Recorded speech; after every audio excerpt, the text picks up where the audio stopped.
മഹാലക്ഷ്മി വാസമുള്ള സ്ഥാനം, അതായത് തെക്ക് കിഴക്കേ മൂല, പോസിറ്റീവ് ഊർജം നിറയ്ക്കാൻ ഇത് ഉത്തമമാണ്.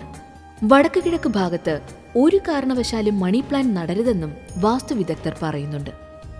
നെഗറ്റീവ് എനർജിയുള്ള വശമാണിത്. കിടപ്പുമുറിയിൽ കട്ടിലിന്റെ വലതുവശത്തോ ഇടതുവശത്തോ ആയി മണി പ്ലാന്റ് വെക്കാം. ഒരു കാരണവശാലും കട്ടിലിന്റെ ചുവട്ടിൽ വെക്കരുതെന്നാണ് പറയുന്നത്. അതുപോലെ തന്നെ കിടപ്പുമുറിയിലെ മൂലയിൽ വെച്ചാൽ സ്ട്രെസ് ഇല്ലാതാകുമെന്നും വാസ്തു സൂചിപ്പിക്കുന്നു. മണി പ്ലാന്റിന്റെ ഇലകൾക്ക് ഹൃദയാകൃതിയാണ്. ഇത് ബന്ധങ്ങൾ സുദൃഢമാക്കാൻ സഹായിക്കുമെന്നൊരു വിശ്വാസമുണ്ട്. ദമ്പതിമാർ താമസിക്കുന്നിടത്ത് ഒരു കാരണവശാലും മണി പ്ലാന്റ് കിഴക്ക് പടിഞ്ഞാറ് ദിശയിൽ സൂക്ഷിക്കരുത്. ഇത് ദാമ്പത്യത്തിൽ വഴക്കുകൾക്ക് ഇടവരുത്തും. അതുപോലെ തന്നെ മണി പ്ലാന്റ് വീട്ടിലുള്ളവരല്ലാതെ മറ്റുള്ളവരെ കൊണ്ട് വെട്ടിക്കരുതെന്നും വിശ്വാസമുണ്ട്.